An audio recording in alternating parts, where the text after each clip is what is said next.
खबरों का रुख करेंगे तो यूपी में बड़े प्रशासनिक सुधार की तैयारी में योगी सरकार नजर आ रही है।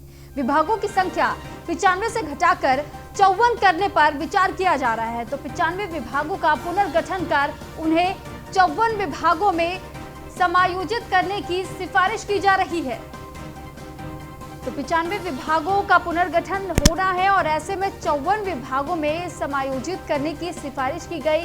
विभागों के पुनर्गठन से काम में तेजी आने की उम्मीद जताई जा रही है। योगी सरकार ने विभागों के पुनर्गठन के लिए कमेटी बनाई थी। अपर मुख्य सचिव संजय अग्रवाल की अध्यक्षता में कमेटी बनाई गई थी। कमेटी ने 95 से घटाकर 54 विभाग करने का सुझाव दिया। तो ये सुझाव कितना अहम साबित हो सकता है और किस हद तक वाकई जो काम में सुधार की जो आशंका जताई जा रही है, तो ये देखने वाली बात होगी कि क्या वाकई अगर विभागों को घटा दिया जाए तो क्या विभागों को घटाने के बाद से काम ठीक तरीके से चलने लगेगा। क्योंकि अब तक तो 95 विभाग थे जिनमें लगातार शिकायतें मिल रही थी। तो अब सरकार की तरफ से ये बड़ा फैसला लिया जाने वाला है।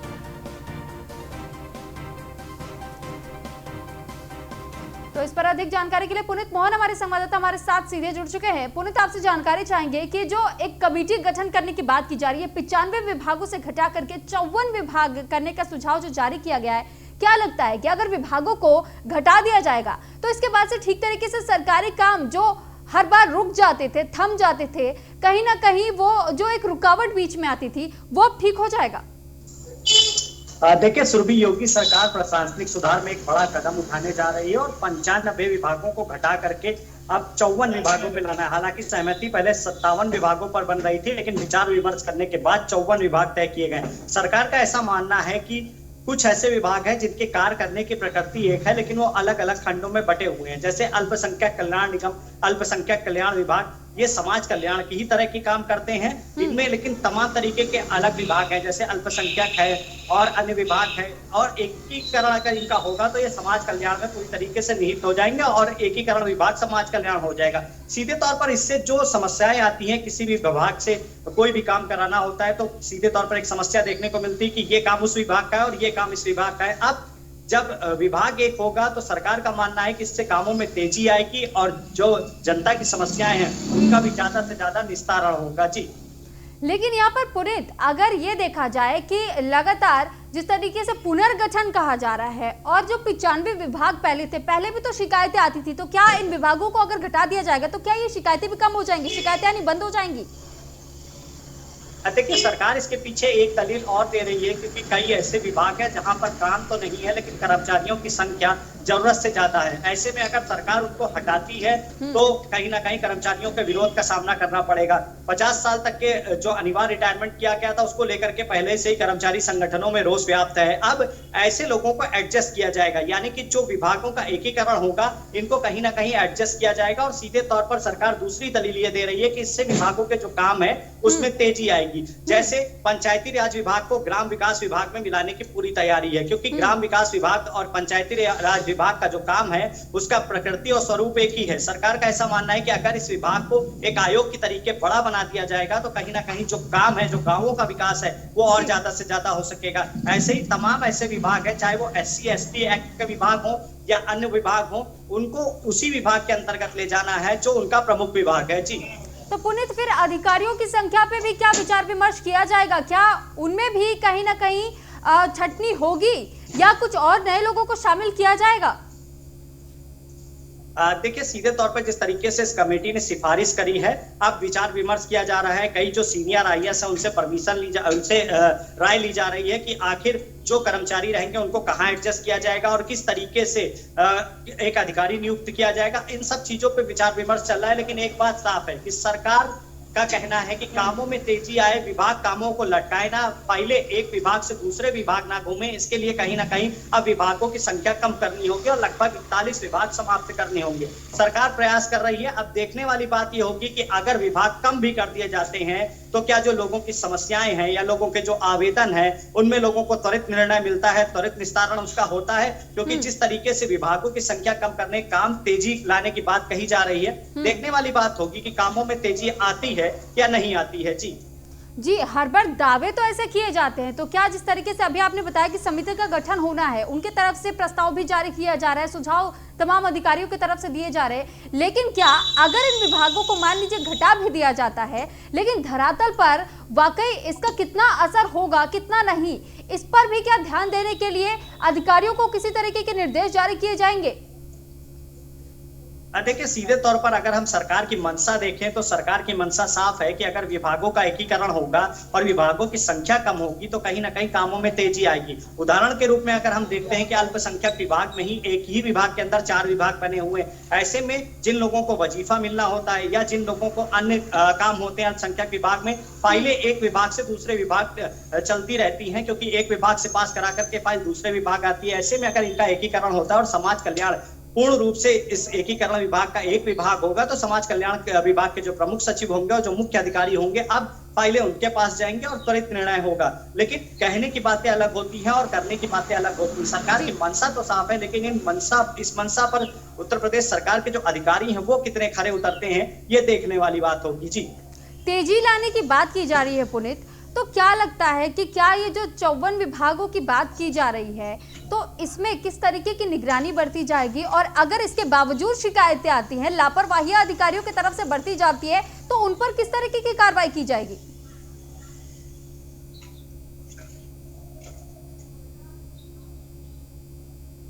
चलिए ठीक पुनीत, बहुत शुक्रिया आपका तमाम जानकारी हम तक पहुंचाने के लिए। तो खबर सहारनपुर से, जहां पर देवबंद में सीबीआई अधिकारी के घर पर सीबीआई की छापेमारी की गई है। तो सीबीआई के डीएसपी राजीव ऋषि के घर सहित 14 ठिकानों पर सीबीआई ने छापेमारी की है। देवबंद में सीबीआई अधिकारी के घर पर सीबीआई की छापेमारी देखी गई है। सीबीआई के डीएसपी राजीव ऋषि के घर सहित 14 ऐसे ठिकाने बताए जा रहे हैं जहां पर सीबीआई ने छापेमारी की है। भ्रष्टाचार के आरोप में सीबीआई ने 4 अधिकारियों के खिलाफ केस दर्ज किया है। बैंक फ्रॉड केस में फंसी है ये कंपनियों को गोपनीय दस्तावेज मुहैया कराने का आरोप इन पर लगा था। तो 4 सीबीआई अफसर ऐसे बताए जा रहे हैं जिन पर यह आरोप लगा था, और जांच को प्रभावित करने का भी आरोप इन 4 सीबीआई अफसरों पर लगाया जा चुका है। तो सहारनपुर में सीबीआई के डीएसपी राजीव जो बताए जा रहे हैं अधिकारी सीबीआई के, उन पर भ्रष्टाचार करने का आरोप लगा है। तो यह आरोप सीबीआई के डीएसपी राजीव ऋषि के घर सहित 14 ऐसे ठिकाने बताए जा रहे हैं जहां पर छापेमारी सीबीआई की तरफ से की गई है। गाजियाबाद सीबीआई में तैनात रहे राजीव ऋषि डीएसपी के यहां पर आज सीबीआई की रेड पड़ी है। बताया जा रहा है कि सीबीआई की टीम आज सहारनपुर जो देवबंद में उनका जो आवास है वहां पर सीबीआई की टीम पहुंची है और वहां पर वो छापेमारी कर रही है। इतना ही नहीं, जो राजीव ऋषि है उन पर रिश्वतखोरी का मामला सामने आया है, जिसको लेकर ये छापेमारी की जा रही है।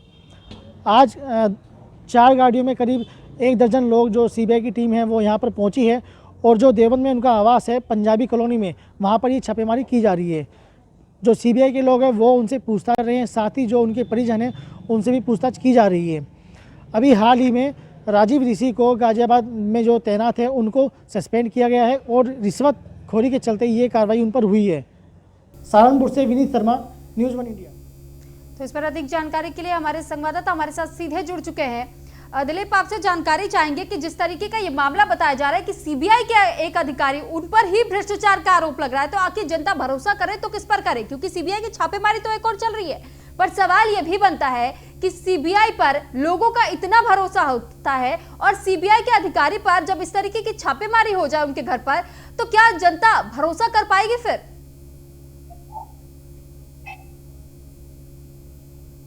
विनीत, क्या आपको हमारी आवाज मिल पा रही है? जी विनीत, आपसे जानकारी चाहेंगे कि देवबंद में जिस सीबीआई अधिकारी के घर पर सीबीआई की छापेमारी हुई है, इस छापेमारी के बाद जनता पर इसका क्या प्रभाव पड़ेगा? क्योंकि जिस तरीके से सीबीआई पर लोगों का एक भरोसा होता है, क्या वो भरोसा इस छापेमारी के बाद टूटेगा नहीं कि अगर सीबीआई के लोग ही भ्रष्टाचार कर रहे हैं तो आखिर जनता किस पर भरोसा करेगी? जी बिल्कुल, निश्चित तौर पर कोई भी मामला हो, कहीं ना कहीं जब बड़े मामले होते तो लोग सीबीआई जांच की मांग करते हैं, क्योंकि उन्हें एक भरोसा होता है, एक विश्वास होता है कि अगर उनके मामले में जो सीबीआई जांच कर सकती है, जो चीज वहां से निकल के आ सकती है, कहीं ना कहीं उनको विश्वास होता है, और उसी चीज को लेकर लोग सीबीआई जांच की मांग करते हैं। लेकिन जिस तरीके का ये मामला है, राजीव ऋषि जो गाजियाबाद में तैनात थे और उन पर भ्रष्टाचार के आरोप लगे हैं, उसके बाद उन्हें वहां पर सस्पेंड उन्हें किया गया है। और 3 दिन पहले उनके जो गाजियाबाद में जो उनका आवास है वहां पर छापेमारी हुई है। आज सहारनपुर के जो देवबंद में उनका आवास है, पंजाबी कॉलोनी में, वहां पर आज सीबीआई की टीम पहुंची है और वहां पर छापेमारी की गई है।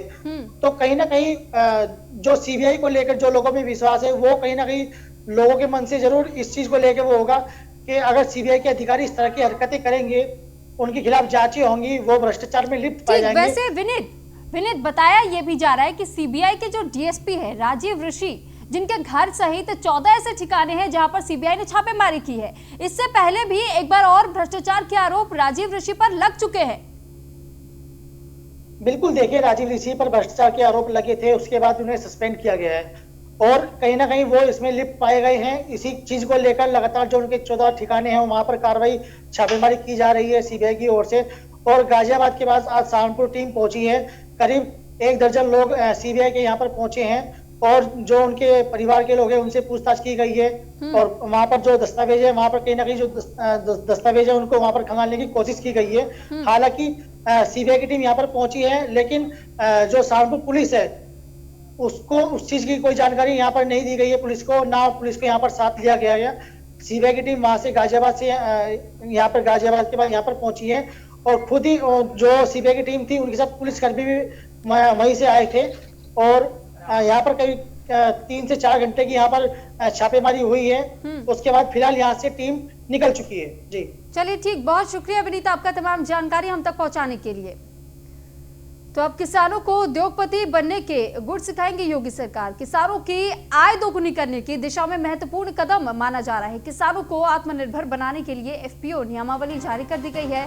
17 विभाग मिशन मोड में एक साथ किसानों के लिए काम करेंगे। किसानों की हर समस्या का समाधान करेगी योगी सरकार। तो उपज को उत्पाद बनाकर बाजार में बेचने के तरीके बताए जाएंगे। राज्य, मंडल और जिले स्तर पर समिति का गठन किया गया। किसानों को सस्ते लोन भी उपलब्ध कराएगी योगी सरकार। तो 5 लाख तक के लोन पर 4% अनुदान देगी योगी सरकार। 3 साल तक राज्य स्तरीय परियोजना प्रबंधन इकाई सहयोग करेगी। तो अब किसानों के लिए इस तरीके से फायदेमंद की बातें कर रहे हैं कि फायदा किस तरीके से किसानों को पहुंचाया जाए। एफपीओ तैयार करने की बात यहां पर की जा रही है योगी सरकार की तरफ से और किसानों को आत्मनिर्भर बनाने के लिए एक और कदम माना जा रहा है योगी सरकार का। और बेहद अहम और बड़ा फैसला यह हो सकता है, किसानों को उद्योगपति बनने के गुण सिखाने का काम योगी सरकार की तरफ से किया जा रहा है और आत्मनिर्भर बनाने के लिए एफपीओ नियमावली भी जारी कर दी गई है। तो 17 विभाग मिशन मोड में एक साथ किसानों के लिए काम करेंगे।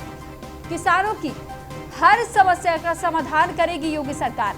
और इसी पर अधिक जानकारी के लिए एसके वाजपेयी हमारे संवाददाता हमारे साथ लाइव जुड़ चुके हैं। एसके, आपसे जानकारी चाहेंगे कि योगी सरकार का ये जो फैसला माना जा रहा है कि अब उद्योगपति बनाने की तरफ किसानों को लेकर के जा रहे हैं, क्योंकि गुड़ सिखाने की बात कही जा रही है, तो क्या इससे कितना फायदा किसानों को पहुंचेगा? एसके, आपको हमारी आवाज मिल रही है?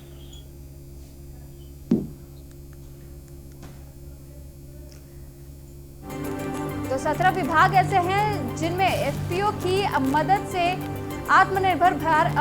आत्मनिर्भर किसान बनाने की पहल योगी सरकार की तरफ से हो चुकी है और आत्मनिर्भर बनाने के लिए एफपीओ नियमावली जारी कर दी गई है।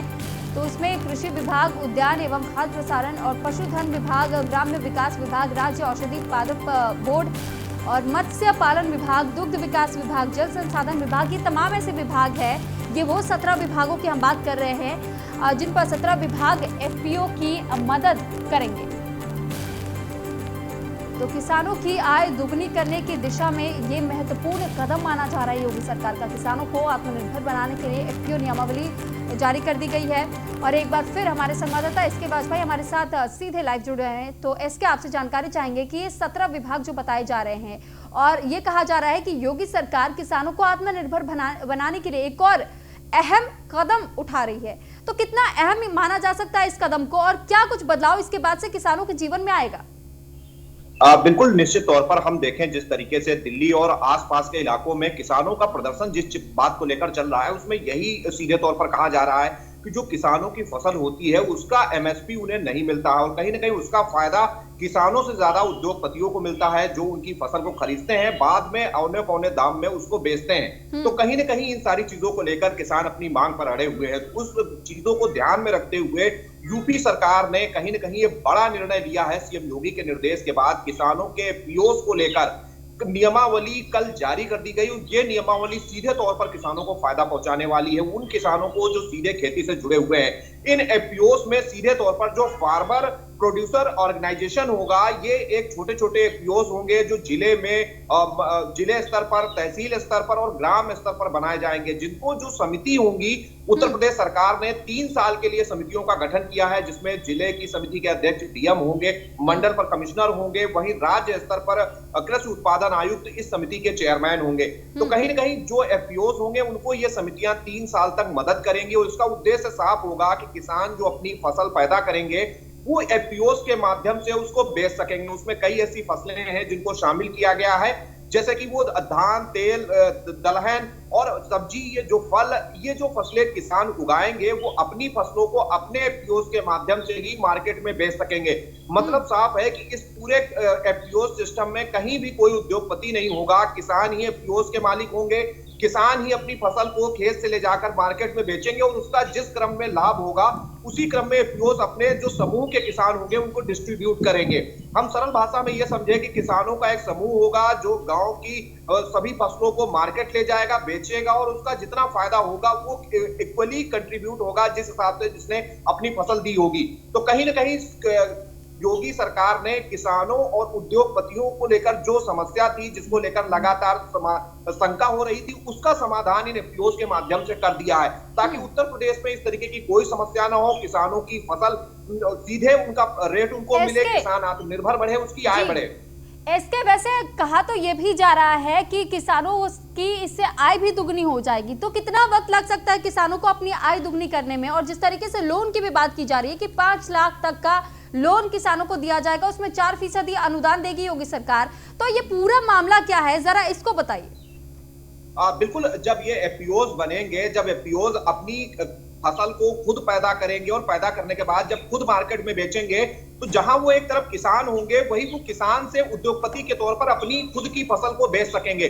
उनके बीच में कोई उद्योगपति नहीं होगा। इस पूरी प्रक्रिया के लिए अगर उनको पैसे की आवश्यकता होती है तो 5 लाख तक का अगर वो लोन एफपीओस के माध्यम से लेते हैं तो उसमें 4% का अनुदान यूपी सरकार भरेगी। तो कहीं ना कहीं जो अगर उनको मान लीजिए ब्याज 10% पड़ता है तो उसमें 4% उत्तर प्रदेश सरकार देगी। तो कहीं ना कहीं किसानों को आत्मनिर्भर बनाने के लिए, उनकी व्यवस्था करने के लिए ये सरकार ने नई रणनीति जारी की है, जिसकी नियमावली कल देर शाम जारी कर दी गई। और जहां तक जो किसानों की सुविधाओं का सवाल है, तो 17 विभागों को सीएम योगी आदित्यनाथ की तरफ से निर्देशित किया गया है कि ये 17 विभाग जो किसानों के एफपीओस होंगे उनसे सीधे तौर पर मिशन के तौर पर जुड़ेंगे और कहीं भी अगर उनको कोई समस्या होती है तो उसका समाधान करेंगे। और सबसे बड़ी बात ये होगी कि जो किसान अपनी मान लीजिए 1 एकड़ में कोई फसल पैदा करता है तो उस फसल की कम लागत में ज्यादा उत्पादन कैसे हो, इसको लेकर विशेषज्ञ मुफ्त तौर पर सलाह भी देंगे। ये विशेषज्ञ चाहे कृषि विभाग के हों, चाहे उद्यान विभाग के हों या उसके अलावा वन विभाग के हों, जो बाकी के जुड़े हुए ग्राम पंचायती राज विभाग है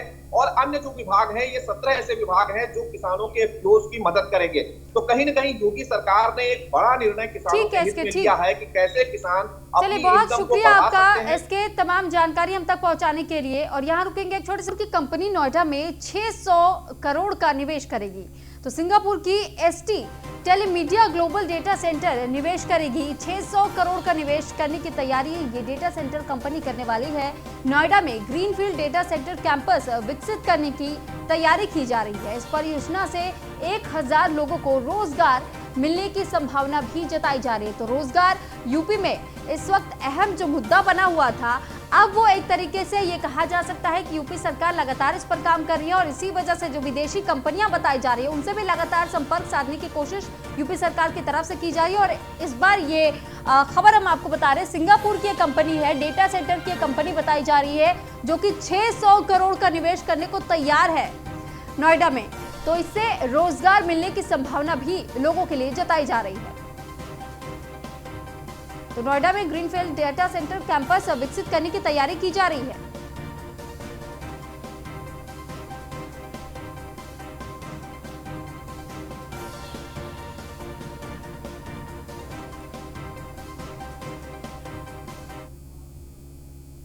खबर मेरठ से है, जहां पर 2 दिन में 2.5 जगह बदन सिंह बद्दो की अवैध कोठी ढहाई गई है। तो कमिश्नर ने कोठी को ध्वस्त करने के आदेश दिए। 4 तारीख में सुनवाई के बाद आदेश दिए गए हैं। तो पंजाबीपुरा में कुख्यात बदन सिंह बद्दो की अवैध कोठी बताई जा रही थी, जिसे ध्वस्त करने का काम किया गया। बदन सिंह बद्दो की कोठी कल ध्वस्त की जाएगी और प्राधिकरण इसे ध्वस्त करने का काम करेगा।